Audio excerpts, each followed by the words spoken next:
Hi everybody, welcome back to my channel. Today I'm going to be making some fried dumplings. Now I must say that there are several ways that you can make these fried dumplings. You can either use the self-rising flour, you can use all-purpose flour, you can also use the whole wheat flour to make the fried dumplings. But today I'm going to be doing it very easy, so my subscribers can follow, and anybody who is interested in making this truly Jamaican classic can go ahead and make this one. So what I have here, I have 2 cups of self-rising flour. I am just going to save it for a little bit in a strainer, because then your dough is going to come out really light and fluffy. Okay, so that's 2 cups of all-purpose flour.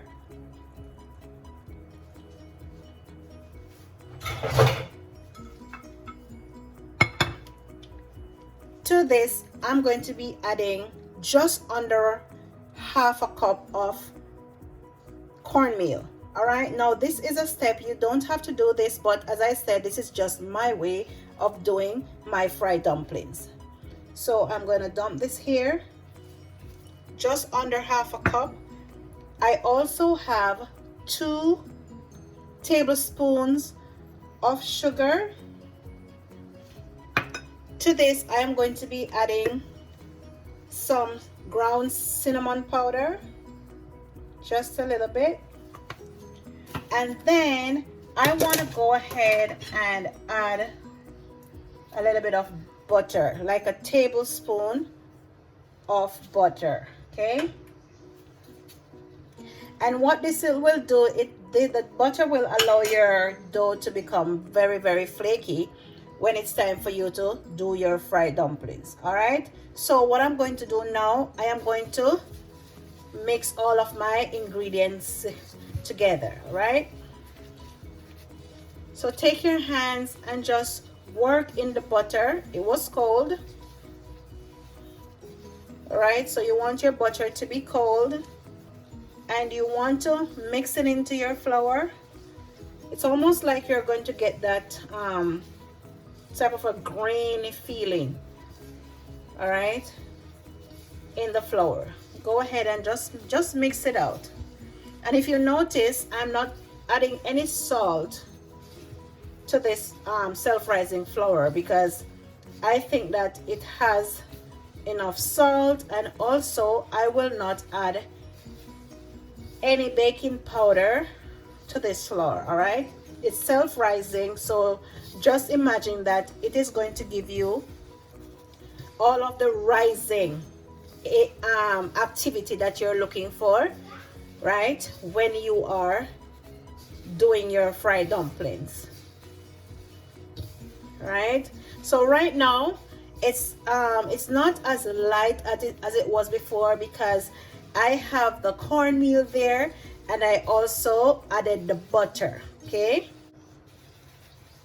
Okay, so now that I feel comfortable with how the flour is feeling, what I have done is I have taken very cold water from the fridge, and I have added just a small portion of whole milk. So that is why my water is looking like that, right? I have actually added some whole milk to it. Now this is also a step that you can eliminate, and your dumplings will come out just as nice. All right, but this is just my way of making my fried dumplings. So at this point, if you're not very skilled in kneading the dough, you want to be very careful to add just a little bit of water at a time. All right, just a little bit of water at a time. So go ahead and just mix that in, because the trick here is to ensure that all of the dough in your container, you're trying to get it in this big round ball. All right, just like you're getting ready to make bread or anything like that. Now when you're kneading your dough though, you have to be very, very careful, because if you knead the dough too much, right, then your dumplings are going to get so hard, and you don't want that. So even if I'm making cooked dumpling, that's the trick. I always use, not to over knead my dough. And notice also that I'm taking the dough and I'm using it to clean the container. All right, because I want to make sure that everything is in a ball and I'm not leaving too much of my dough into the container here. So just a little bit at a time. Just a little bit of time at a time. And then also another trick, if you are unable to handle the flour, to knead the flour and to not having sticking everywhere, sticking to your hand, all right, just add a little bit of cornmeal. If you're cooking dumpling, add a little bit of cornmeal. And you don't have to use a gloves, right? Some people they are skilled at taking spoons to knead their flour, but I don't do that. And I'm wearing a gloves today because I have some sparkly nails and I cannot afford for any of that to get in my flour or my dumplings. So that's why I have a gloves on, right? But definitely you don't have to do this. And that is it. To be honest, that is it, because you don't want to overwork your dough, all right? So it's not dry by any means, really soft and spongy, all right? So what I'm going to do now, I am going to cover this, all right? And I'm going to allow it to sit in my refrigerator for half an hour, all right? Once again, this is also a step that you do not have to do. But if you want your flour, let me put some here. If you want your dough, right, to become nice and spongy and soft, this is a step that you can do, all right? But if you come in and you feel to have some fried dumplings, just go ahead, knead your flour and just start the frying process right away, all right? So this is what you want to do. So I am going to cover this and I will leave it in the refrigerator for half an hour, and then I will get back with you and I will start my frying process. Okay guys, so welcome back. So my dough has been resting for half an hour, and as you can see, it has risen a little bit, not much, because the time was not too long that I have it resting, but it's enough to tell me that, you know, it's ready for me to go ahead and start making my dumplings. And also I have a medium size pot here, and I have put a considerable amount of oil in this one. And when I'm ready to immerse my dumplings, I am going to tell you exactly why I added so much oil to the pot. Okay, so while my oil is getting hot, what I'm going to do, I am just going to add a little bit of flour to my dough at this time, not to knead it, but just to ensure that when I'm making my dumplings, they're not sticking or anything. And then I'm gonna put them in that little plate right there. All right, so you want to go ahead and pinch just a little bit. Now some people make the dumplings really big, but honestly I don't do that because it's easier for me to have just bite-sized pieces, and also for the kids, I think that it's more favorable for them to have small dumplings like that they can enjoy. All right, so here's another thing. I do not need my dumplings like some people when they're making say cooked dumplings, right? I do not do that. All right, it's okay if you do it, but I just don't. So what I do is I just tear a little piece like so, and I roll it in the palm of my hand. It's very important for me. Look at this. See, I have a little bit of split right there. So what I'm aiming for is not a perfect round ball, all right? Because then when I'm making it, it has this nice split and also that nice flaky crispiness that I want. I'm going to get a lot more that way than if I had made it so rounded like I was cooking dumplings. All right, so as I said, you don't want it to be too big, because just taking it in your hands like so and just make it into a ball, but honestly not a perfect ball. Okay, this definitely works for me. I prefer to have it that way. All right, look at this. See, it has different splits here and there, and that is exactly what I want. If you have a different method that you use to make your dumplings, go ahead and share it in the comment section below. At this moment also, I want to go ahead and let you all know that I really appreciate you watching my videos and also subscribing to my channel.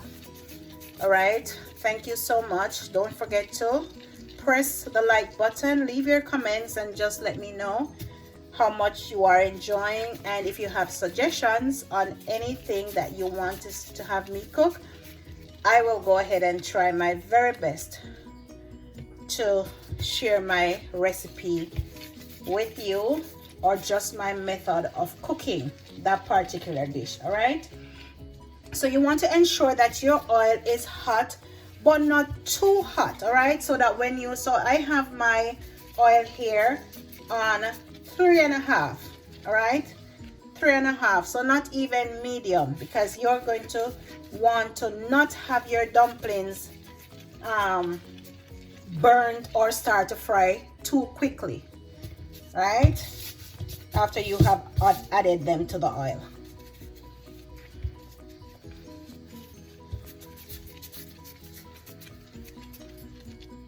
Just like so. I don't need a perfect ball,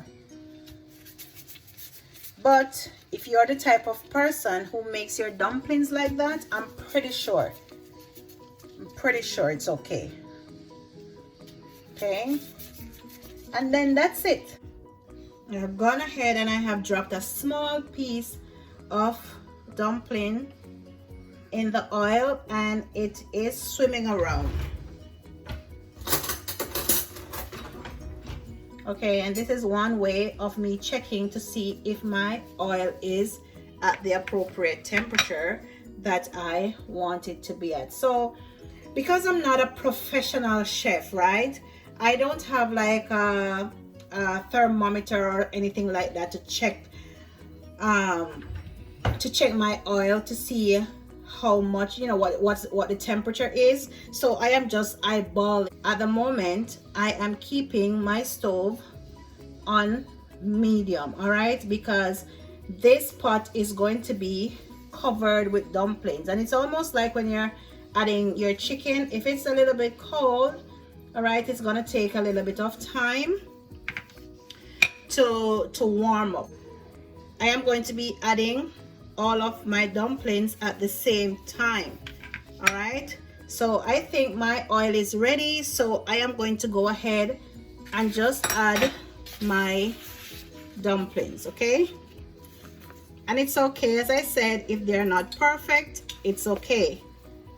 That is exactly what you want. That's what I do, and they always come out really crispy, flaky, and nice. Just go ahead and add your dumplings like that. All right, and I have enough oil in my pot. Everything is covered nicely, and what is going to happen, you're going to see in a little bit, that the dumplings are going to be make its own spin, and they're going to just rise up to the top. All right, so just leave it there, let it do its thing, right?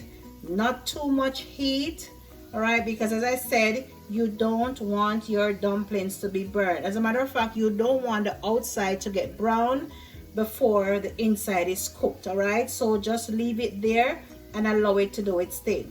All right,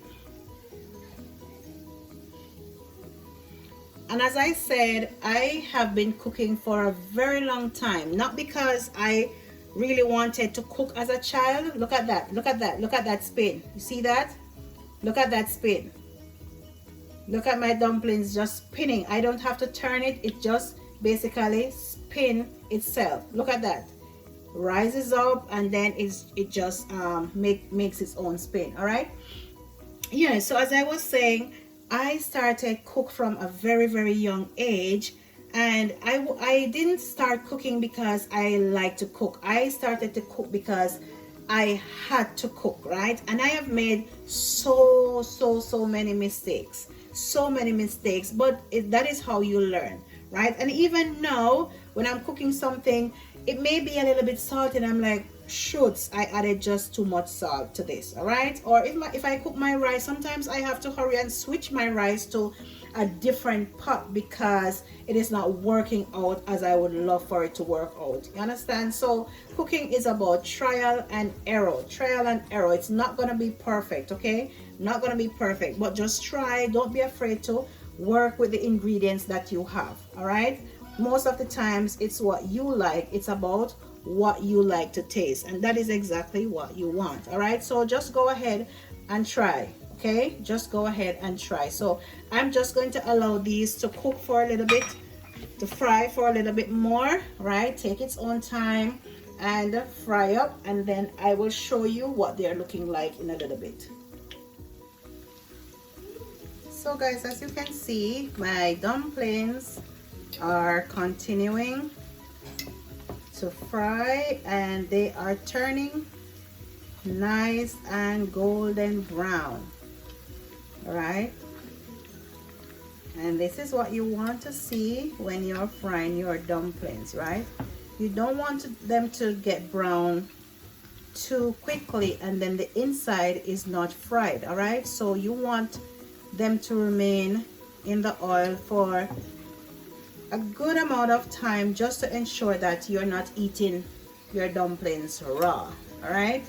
You want to ensure that they are properly fried, right? Soaked, fried all the way through, okay? So this is what you want, all right? So I will allow them to continue to fry up, and then I am going to show you what they're looking like after I think that they are done. So now look at this, right? Look at this. Did you see the braid that I'm talking about, guys? Look at that. Look at that. This is what I'm talking about. This is what I like when I'm frying my dumplings, all right? And I think with this method I get the flakiness. Look at that. This is what I like. So over here I have a container with some paper towel that I am going to just put my dumplings here. And look at that, it's looking like a flower actually, right? It's almost like it blooms open, and honestly that is what I like when I'm making my fried dumplings. All right, nice and golden brown but not burnt. All right, nice and golden brown but not burnt. And that is what you want. Look at that. All right, now as I said previously, you can use all-purpose flour, right? You can use whole wheat flour. If you're not into the white flour, you can go ahead and use whatever kind of flour you have. But if you're using all-purpose flour, of course you're going to have to add baking powder, right? To ensure, just to ensure that you have your dumplings not hard as a rock, because there's no rising agent there, all right? So you need your dumplings to come out just nice and fluffy. So look at this, guys. Nice bowl of fried dumplings. Now this is a meal that you can enjoy it just as is, right? If you have whatever protein you have, right? If you have ackee and saltfish, if you have fried chicken, if you have curry chicken, curry goat, all right, oxtails, whatever. If you're a vegetarian and you just have some cabbage, right? If you have saltfish, salt mackerel, whatever kind of protein or vegetables you have, you can go ahead and enjoy some fried dumplings. All right, this was nice and easy, guys. All right, so if you have never tried fried dumplings before, just go ahead and try this one.